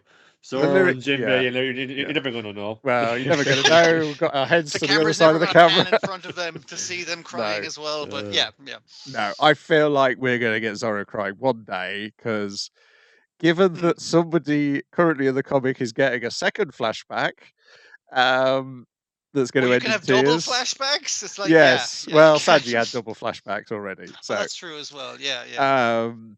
Zoro's flashback is incredibly slight at the beginning of the comic. It feels like someday we're going to get the proper unleashing of tears from him. Yeah, but it's the fact that the song he has cried before. He cried before him. He vowed to never lose again. It's true. That's true. Yeah, so maybe he'll cry when he wins. It could be, Maybe. Or somebody fucking told you. Beats Mihawk before he gets a chance to. The fact the song has the lyric, "The faucet of tears won't stop flowing," hit at the moment that Saul and Robin are like doing that very thing. No, I love that. It's not the thing which hits me the hardest. You know what that is? That's jump into the sea.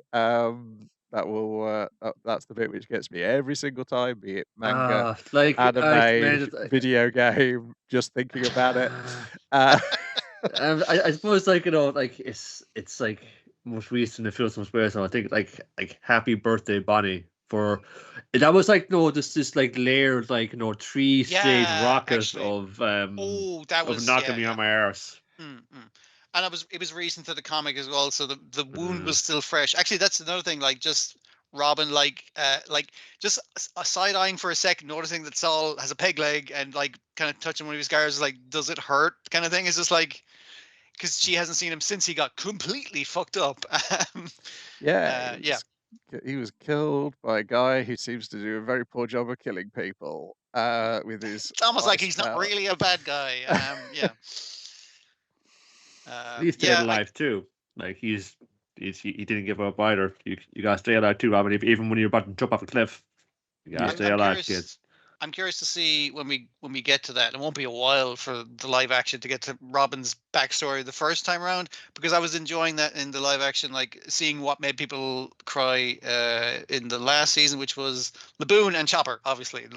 Chopper's whole thing. Yeah. But Laboon, I think people weren't expecting, that kind of way. It's just like, come on, a big whale. It's like, oh my God, it's like a sad dog. How can you not? Good shit. Chopper for sure, because that guy playing Kirilluk is fucking excellent in it. Nippon Sangoku, no tears to be shed here. even though one title is called Tears for Yayakichi. We've got episode 8, Dragon vs. Tiger. Episode 9, Tears for Yayakichi. Old men be crazy, oh. Yeah, young men not paying attention to their own health. Too busy worried about their boss. To notice that you're having anime coughing syndrome. He's not coughing up blood, but he is like, you want to get that looked at. He does cough and collapse in the streets where they go, Stratus, Kaku, no. But this is only after his superior almost burns to death doing a tea ceremony. Yeah. Dragon versus Tiger. How does it open again? It's like they're advancing swiftly on them, basically. Is the thing. So essentially they've cut off our lads who escaped the coming down from killed in their Kanazawa. bed. So you're not even going to have them as reinforcements. Yeah, because they've got 30,000 Mm. people, but they can't get across the bridge to get back. They can't get across the bridge, and they have control of like the nearest 2 ports as well. So yeah. Ryomon's only got 6,000 people, but he's got a plan. We're going to barricade ourselves in. We're going to rely on the guy who we exiled to complete his part of the deal, because we know he's loyal, even though he was temporarily turned by how pretty the enemy was. That he's going to do the thing something. was, he was turned, like, he wasn't going like, I'm going to work for her. It's like, our general should get us to work for her. It's like, he's loyal to him. Like, he was exiled for being too loyal to him, to the point of going against the guy who was actually in charge. Yeah. Kaku is confident that our young man with his agricultural plans, an 18-year-old brain, is going to figure out the cryptic clue that I gave him. And we're never going to discuss, so the viewer does not know what it is that he's figured out. Nope. He's rushing straight to the Emperor's fucking palace to have an audience with him right away. Yes. I suppose that's going to form like the back end of this series. Yes. Him entering that negotiation for whatever the hell he's trying to do. Meanwhile, we open with our enemy general giving a speech to her men. In sort of after she's shot the head of a snake, imagining her father's head being delivered to her. Because imagining killing a dragon. Because we see that part first, and we so that's to say, cause this is kind of the first time we've probably had her internal thoughts of oh, she's doing this for vengeance, as was surmised by Ryomon. Then she speaks with her, does the speech to rouse up the men. Talks to the strategist, and what are we going to do? Well, then we get the stuff with Ryomon and his advisors. It's like, she's refusing to punish her soldiers who are raping and murdering civilians, because she wants to maintain the morale with the people who aren't doing that. And there's various things she does, which makes it clear that she's not as good a general as she thinks she is throughout these 2 episodes. Well, charisma does not mean strategic acumen. Sometimes you're also, you can't just be like the Joan of Arc to these people. You have to also fucking instill discipline and some kind of law or justice as well. Otherwise, what are we all fighting for? As it's put it multiple times, she's maintaining her status as a dictator, which is the important thing, not being actually good at it, just having more people. And it's I don't need to keep them in line with proper rules and stuff. I just need to stay on the top. That's the important part of being the dictator. Yeah. But her strategic acumen will be tested straight away. Yep. Though, to be fair, the fact that she falls for his trap indicates that she's a better general. As your man points out, a bad general would not fall for his trap. Because if you were focused, your man points it out to her in the next episode, whereas if you were so focused on revenge, you would have just killed him then and there, no matter the fucking cost, and then your vengeance would be had. But you went, this is a trap, retreat. The trap it looked like a trap, but it wasn't a trap, because they couldn't afford a trap, because they do not have enough people to trap. It's just him on a bridge doing a tea ceremony. Everyone's like, he's just sitting there pouring tea. Should we do something? She's like, this reminds me of a manga from the old times about Chinese history called, what's it called? Romance of the Three Kingdoms. And they're this exact same plot, the empty fort strategy. So, okay, plan A, right, is he's there to lure you out, and they have fucking loads of guys with bows and arrows and guns and shit along the embankments, and they're just going to take us out on this fucking bridge. Or he's just pouring tea, making you think that's what he's doing, so you retreat. It's just like, It's just one of those things where it's like a suspiciously empty fort, or just a guy in a Yeah. bridge making tea is like, no, there's something weird about this. And even she like is almost like overcome by her rage and was shoots an arrow to his arm. The fire starts behind him and burns him out, and he's just still making it away. The fire's behind him. He's stares at it, and he's like, "Here, have some tea." And he's like, it's burning him. His back is on fire. yeah, his he's back currently of his head on is fire, and she's his just like, skin is singeing. And he's just like phone saying, "Here, do you want this fucking tea or not?" his He's like, resolve is basically like, oh, there's no way he doesn't have a fucking plan. He is fucking dedicated to this fucking trap he's done. Retreat! Everyone retreat! And her invitor's like, fuck. She's lost the trust of the people now because she's ordered retreat against a lone man being on fire offering a making cup of tea. tea. It's just like, not a threat Yeah. to you. But it's lost it makes her look like a bad commander because she fell for the trap that it was, not that because she thought it was a different trap, basically. Yeah. Yeah. Really, So we get, Hana's all like, "Well, I'm glad that worked." yeah. So then he gets brought back.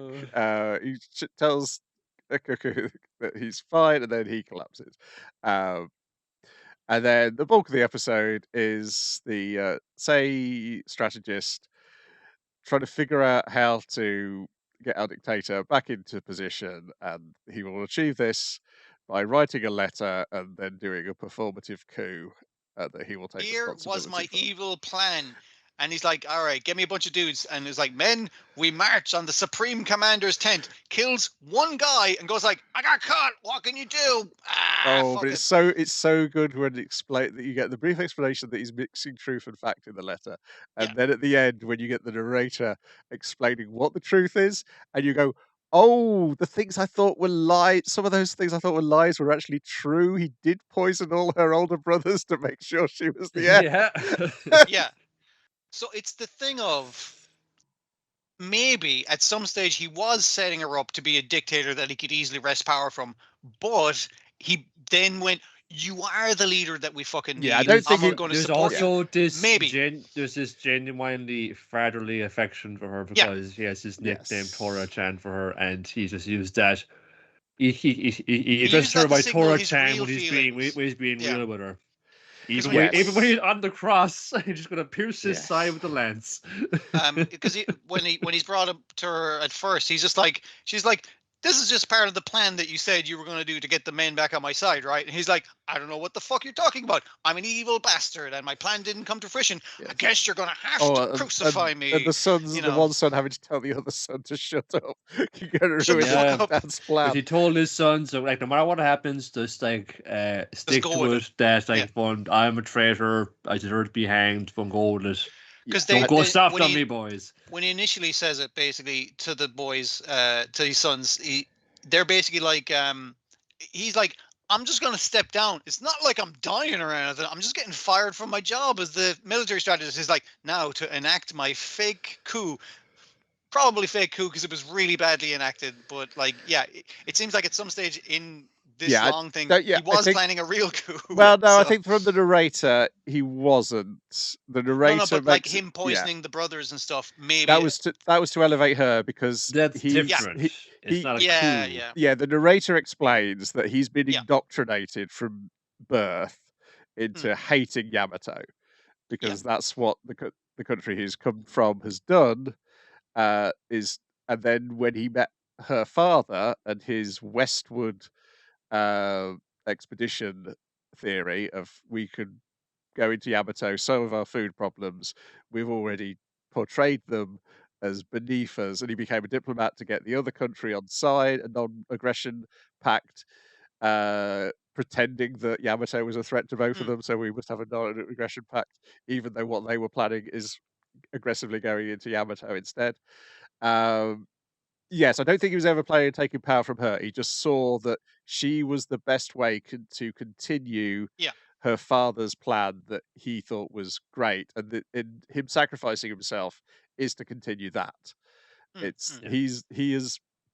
He nationalism has broke his That's what I'm brain. saying, Cause. the things Yeah. that he did to enact this support of her father's plan, support of the nationalism that he's been indoctrinated with, like those things that he did to set this up could be seen as traitorous if I write them down without Yes. context, Yes. basically in my confession.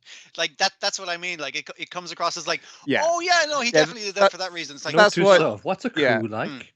Yeah, that's why it's wonderful when the narrator explains what actually happened. You're like, oh, okay, those bits were the true bits in the letter. It's like, okay, because it lists basically all his accomplishments, including murdering her brothers and that kind of things. But like all the decent things he did and all the kind of fucked up things he did, and there are also all the big long list.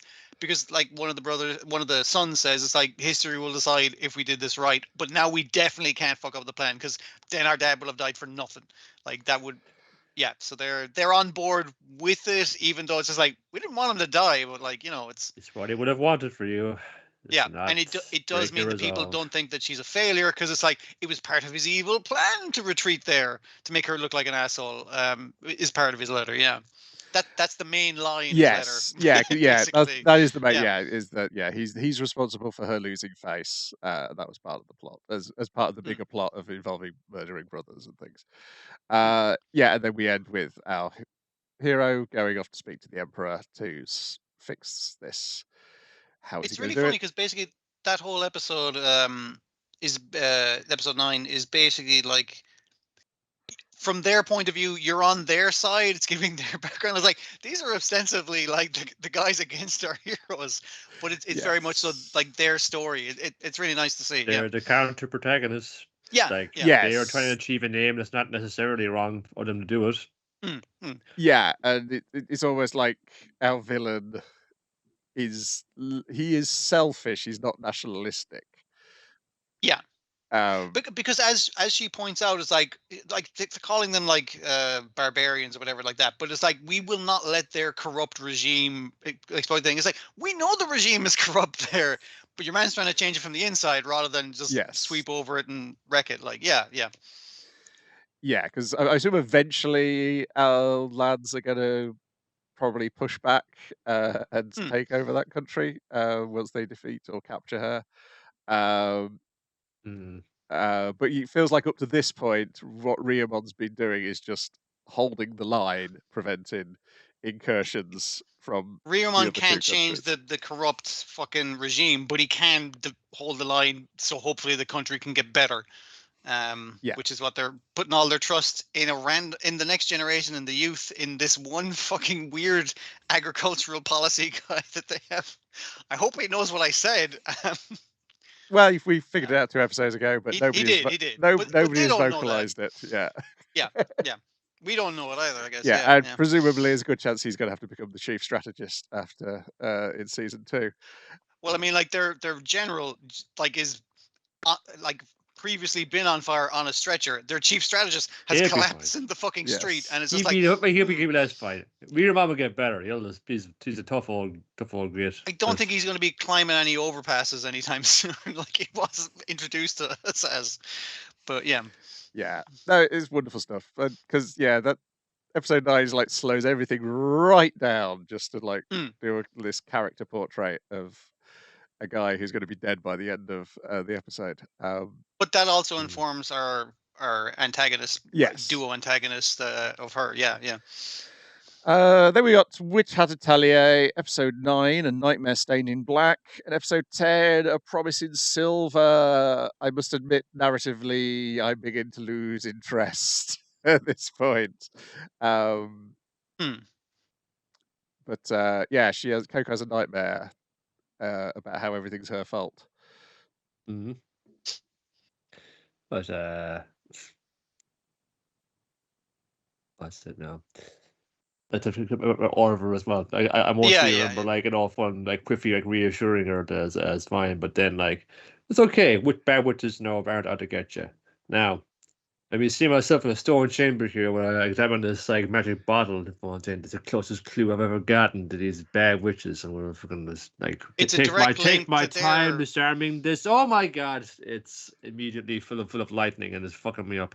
It's not only like that Or it's water or trapped. whatever. It's that it's trapped with water. The one thing he fucking hates the goddamn most, and he's like, God damn it! And then lightning comes out, making sure it electrocutes everyone because he's made himself a stone wall so no one can see what he's doing. But it's also a bucket to drown him in and then electrocute him in. Yeah. Yeah. We also get like a bunch in this episode. We get a bunch of discussion about the tests because Yeah. one of them doesn't see any point in doing the tests. The pentagram of It's a pentagram of tests, and you only need to do like, is it 3 or 4 of them? Like, you don't need to do all of them even. I think it's 4. If you want to go to, if you do 3, you're your own Yeah. witch. If you do 4, you can now teach other witches. And if you want to do 5, it's like you do an extra thing. So you guys only need to pass 3 of these fucking tests. That's grand. Once you have 3, you can get to the tower, which is her main. That's all main goal. Coco needs to do. Yeah, because to get to the tower. I just need to compare, like, I don't know, look at the mug shots of the witches so we can find out what the spell was that froze her mem, that kind of thing. Yeah. Yeah, and then where does she collapse? She's been up all night, like, you know, gotta get good at magic. Really gotta get good at magic. She's up all night doing that. She's pushed herself too hard, so they fly off to the village, you know, on the island, and quickly lands with and say, "What the fuck at the hospital? Tartan, fucking young lad there." Well, you know the way around, like, yeah.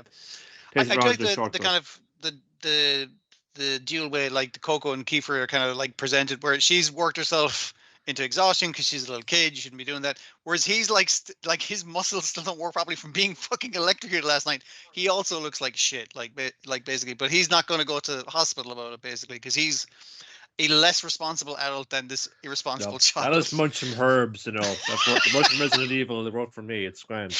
Yeah, but it's an opportunity then for Tartan to say, "Hey, Master Quiffrey, about that thing at the shop the other day." Yeah, I gotta ask you a question about magic. And then that's like a question about magic, cliffhanger.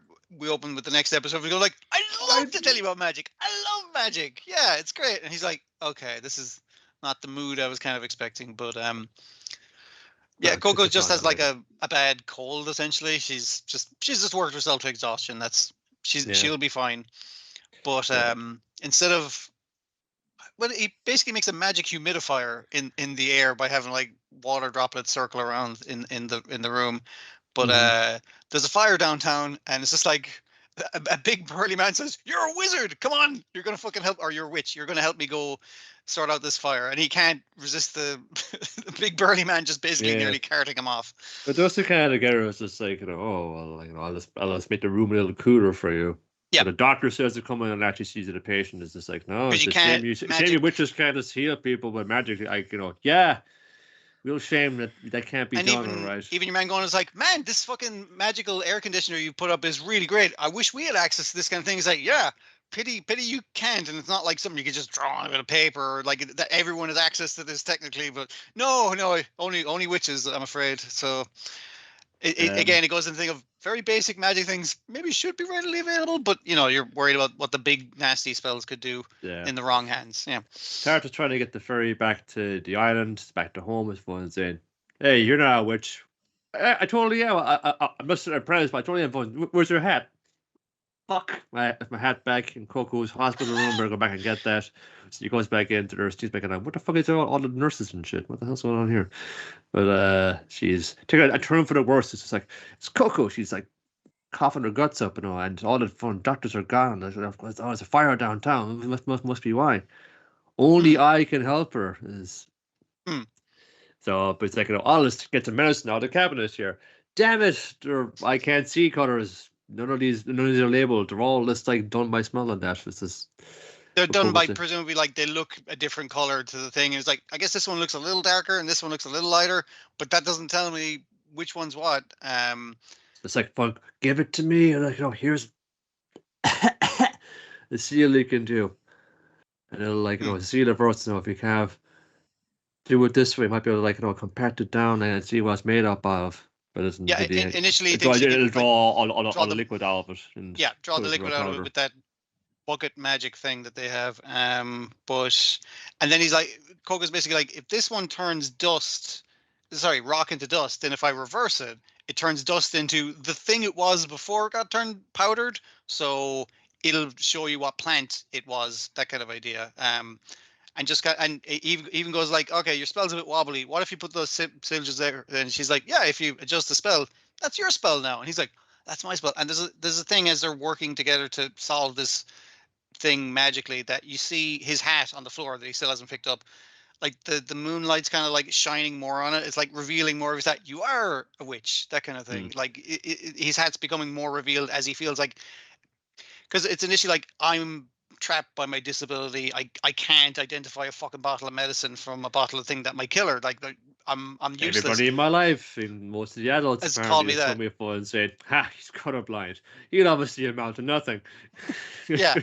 But Mm. as Coco's working with him with solving this thing with magic, and it's like, this is your spell because you've adjusted it to the way that suits your needs for this purpose, and you're doing it to help people. That's witch territory.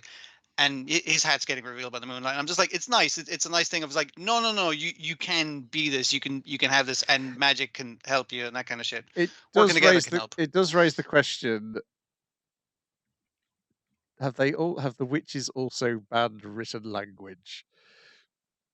I think, yeah, it's see, this is the hospital, so like, is it possible people working in the hospital are illiterate? Like, that's the other fucking thing. Well, yeah. well, even after they, we figured out where Herbert is. Fun.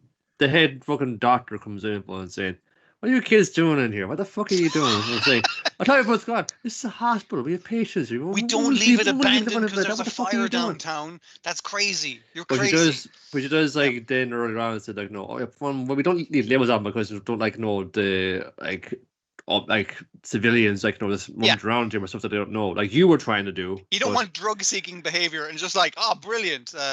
Pain You're lucky you were drug, right, drug. but yeah, don't fucking do it. That's why they're on label, because we're professionals. We were to kind of tell these just by their hue or their shape that they're this thing. Okay, there is a written language because it was seen earlier in the anime. People cracked the cipher of it very quickly. That's cool. Yeah. Yeah, it's just a substitution. Okay. It is a good idea to draw circles in the air first to solidify the image in your mind. Circles are difficult to draw. So this must have been in like the book that she had at the start. Which then that still doesn't mean that written language has been hidden. How common is literacy? Yeah, that's fair. Have the witches, especially when being able to write pen and paper are the only thing you fucking and the specific ink, but really easily sourced ink is the only thing you need to do magic. I'm just like, good if we keep literacy down, just so people are. I don't want that damn paper. It just struck me in a conversation talking about we can't identify what's in these bottles while he's got a pen in one hand and a piece of paper in the other. It's like fucking labels, mate. It's really well. He labels his shit because he is colorblind. Like, so, that's his solution to it. But that doesn't seem to be the general solution. But again, your one explains in a hospital, we don't want to keep it labeled for people coming in and picking stuff up off the shelf. Like, I understand. It would make more sense story wise if the witches were deliberately keeping the populace illiterate. I mean, like, they might be going in as like, how literate are you? Let me mind wipe literacy out of your fucking brain. Like, how long has it been going on? And you, like, like a doctor in training, and this is the way we do it because it's like, set the protocol, stop non-doctors from messing around with this stuff. We don't label it or do anything, put anything on it. It's like, if that's just like an ingrained like practice, and you just like take it at face value for something, I just become a doctor to help people, not examine its inner workings and try and like maybe form it or anything, then you just like would accept that. I mean, the stuff with the doctor talking to Kifri in the last thing of like, if only we had access to this magic of cooling the room, that would actually be helpful. And it's a pity magic can't cure people. And he's like, yeah, a pity.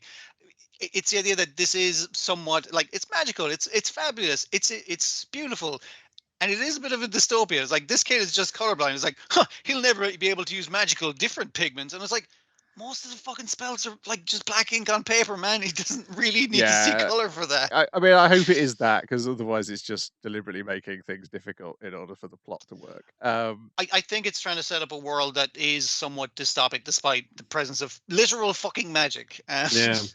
Yeah, it's like, are the rimmed hats or the brimmed hats slightly fucking right in what they're saying? Like, you Well, know, I have a suspicion of thing as well that like if that tree just grows places, you know, and it's known for giving out this kind of hue, people will try and like, you know, dye things with it, like, so they're going to like by accident discover it. So you gotta cover up a lot of things to do this, but Yeah, yeah. maybe that's just how White Witch and the Witch Conspiracy is. It's one of the things that I assume people have been mind wiped, so they don't remember that. They've erased that history. Like the literal tower that has most of the witch information, only access to witches, like that kind of thing.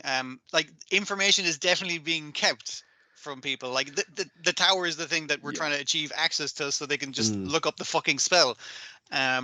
You may have a point though when you see one of the brim caps, and it's just Yeah. when you Yeah. go too far into the dark arts, you may have your whole body turn invisible. You know, it's like a hat and a cape floating in the wind. Yep. Then we've got Marriage Toxin, episode 8, The Hitman Hunter, and episode 9, The Animal Kingdom, in which we start the longest arc, I think, of this. This is going to take us to the end of the season. I started reading this arc in the comic, and I read it all in one night. All right.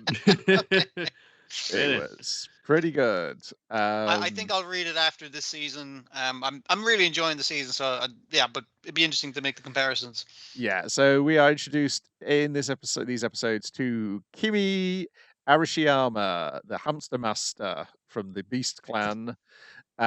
She is an interesting possible love interest because she Yeah. is already into Gero. It's already into him, and it's this thing of, she seems like, oh, she's very forward, or her fucking tits are basically hanging out, and she's very like, yeah, she's like going in for super the hug immediately. confident, you know. I'm like, I'm ready to go, but she is into him. She is like going like, oh, you're like a really decent guy. She is like a regular person. It seems like this very bold, boisterous personality, but already clued in on their world as well. Yeah, There's yeah. knows how it goes. This does have a really impressive ability. I can only control hamsters. They're very adorable, but that's all I have. Yeah, but it's the idea yeah. that this forwardness is like a kind of a coping mechanism for. She hasn't even been asked to assassinate anyone with hamsters. It's like, so I'm the laughing stock of the Beast Clan. Like, yes, it's like two it's generations this idea ago. that she's a decent person, basically. Yeah, 2 generations ago, her grandfather was the rat master. But yes, and he's just there flexing with rats on him, man. And I was just like, you don't need to be that jacked to be the rat master, but over time, people got fancy animals like eagles and snakes and stuff, and it's just like, oh, yeah, there's no room for a rat master anymore. Yeah, when they have meetings, they've already discussed the important things before I get there. They take the mickey out of me because I haven't killed anybody. Anyway, I would like to hire you to protect me from this hitman hunter who's been going around killing a lot of. Well, there's like the first guys that get mentioned are the Spearmaster, and just somebody who we later learn takes octogenarians as his payment. Yeah, and the spear guy was like routinely involve civilian casualties in it. So it's just to like underline these two like deserve to die because they were reckless and are dangerous. Because basically she's like, I tell you what, I'm going to take you back to these other Beastmasters after she's initially like, yeah, you don't want this kind of job, but he's like, no, this is exactly my kind of work, that I will protect you kind of thing. And she's like impressed that he's just like a decent fucking guy. She's going to take him over to these other Beastmasters to check them out. It's like, check it out, Hippo Master, fucking Thing Master, all these guys are fucking dead, like super double dead. It's like, oh, they're all lying down and that guy's head isn't attached to his body. That seems bad. And there is our killer just standing there going like, Peachy Nakagawa, an ordinary, I'm a regular guy who wants the town to be more peaceful, so me and my girlfriend can open a cafe. Listen, I got my fiance, we want to open a cafe. We can't have all these crazy assassins going about the place. So I'm here to clean up the place before we start our business of opening a cafe. And by pure genetic lottery, rather than all these like families sort of dynasties that go back to Poison Masters and Beast Masters, it's just a dude who just is like superbly like physically and like it's fast and strong and He's just a mutant, I believe they call it. He's just hench. Yeah. Well. He is the main Yeah. character from the one-shot manga that preceded Marriage Toxic. Aha. Okay. Well, that's a way to make stuff out of things you already got. Yes, Right. and that single chapter one-shot is in the volume 5 of the Marriage Toxic manga, and apparently in the English language printing it says that it is canon to the overall series. So Okay, cool. when you get to that, you may All question those his slurs. Okay. his description of describing himself as as an ordinary guy. From his point of view, he's an ordinary Yes. guy. He's just like, I'm just a regular guy. I'm just trying to protect the world. I got my tiny knife. It's like, I'm gonna have to kill With you a tiny now. knife, you can like carve off like the corner of a building. Well, yes, because they Yeah. previously discussed that Gero is not a good fighter, and Kinosaki's like, Somehow, what? because generally you go in, like the first job we see him doing is like, oh, I build up an immunity to this poison. I built his food tasters up an immunity to that poison, and then just like put it in his food, and he died, and then I walked the fuck away. Like that's most of the poison master job. You don't actually have to be good at fighting, despite him mostly fighting this whole fucking series. So yeah, this Peachy's too good. So he ends up taking 3 of his toxins that make him a better fighter, which immediately almost kills him. So Peachy's like, I can finish him off, but then the hamster leaps in the way, and then Arashiyama tries to stop him by using her special technique, which just involves the hamsters making star signs on the ground. She's like now we're gonna do what's it, Canis Major or something like that, and it's just like, oh, what's this move gonna be? And it's them tracing out the fucking star sign, and she's like, ha ha ha, take that, and he's like, okay, well, I'm gonna take this guy to hospital because it doesn't seem like he's actually really dangerous. You're not a threat, and you're protecting him because he was protecting you.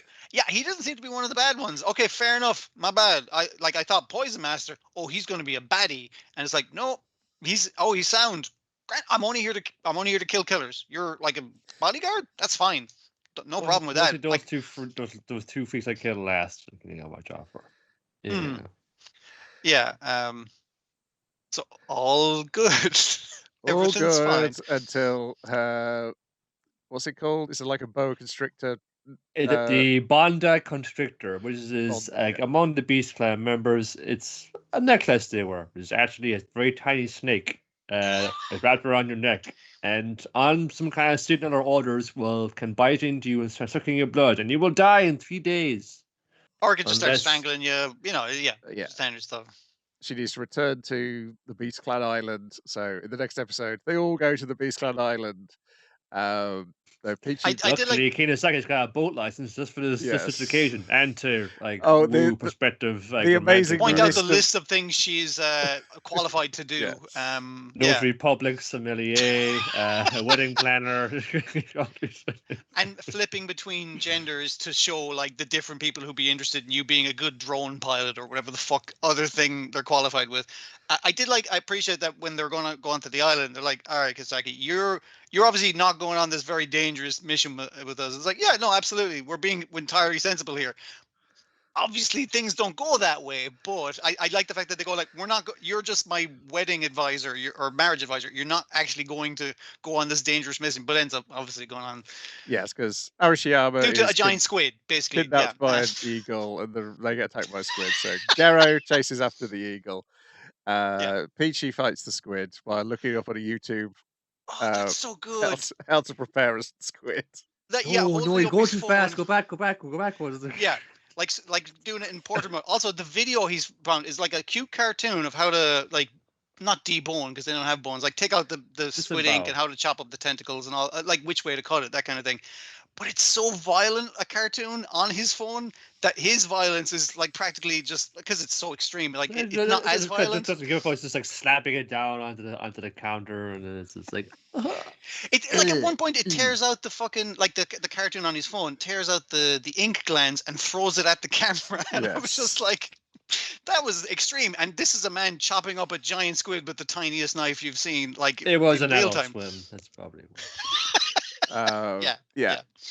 And meanwhile, that's not the bizarre fight. The bizarre fight is against the Birdmaster and his obsession with going to America and creating a new form of what is it? Bird ball? Baseball called Bird's birds. ball. Oh. Bird's ball. ball is the S is important. Because Yes. they should like, oh, this guy's like baseball themed. It's like, no, I'm not baseball themed. I'm birds ball themed. It's a new sport that's going to unite.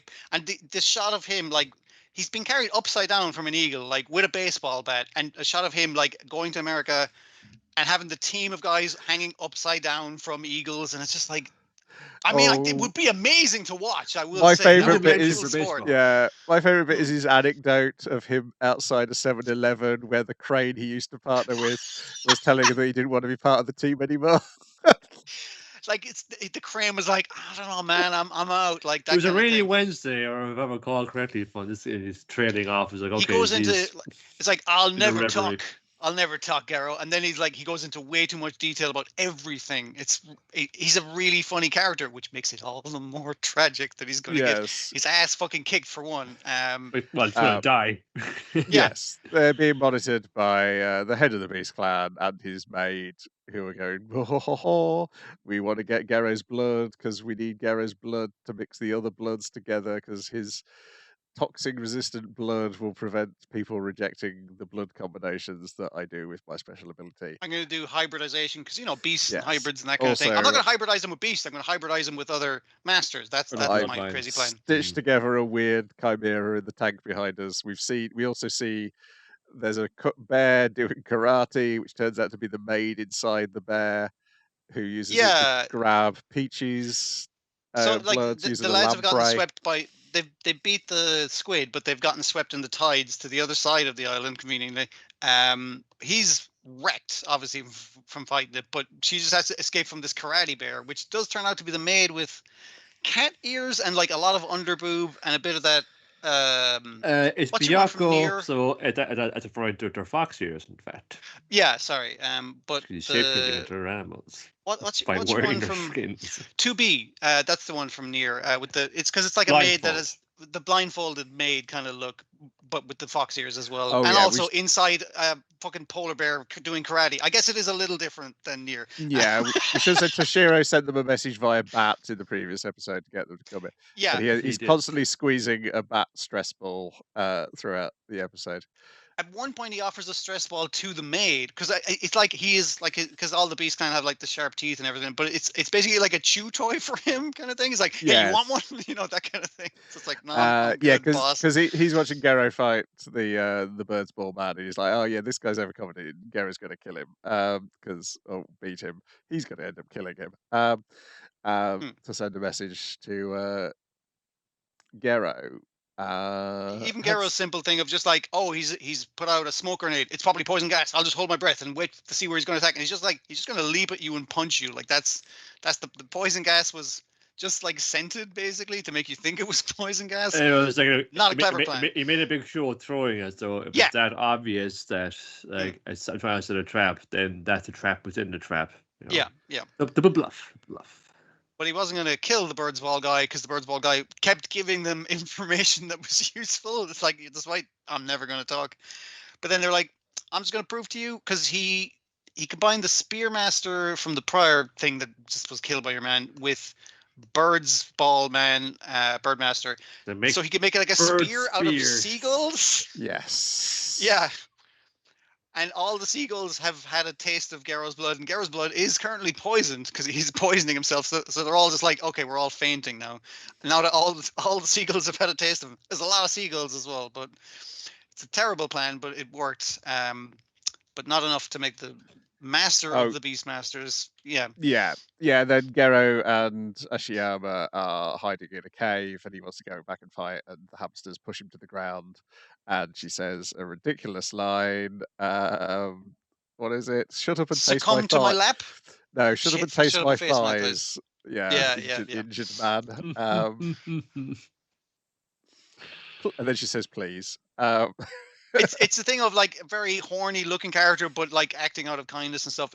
I like the dichotomy that she represents. Again, Yeah. another good potential wife for her main. Yes, the woman who's doing the voice, I was like, it's a pretty good voice, and she's only really started doing things I think in the past year. So I think she's wow. and this is like her only second major role. So it does feel like she's putting her all into it because She was might have been a little bit of an older version.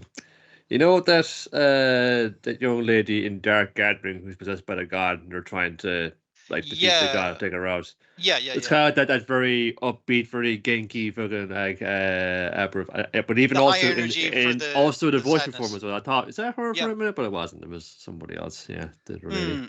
It's coming from a similar place as well, though. So yeah, I see that. And that's where we leave it, with him forced to actually get some rest, stop worrying about her, just rest up a bit before we get back to fighting next episode.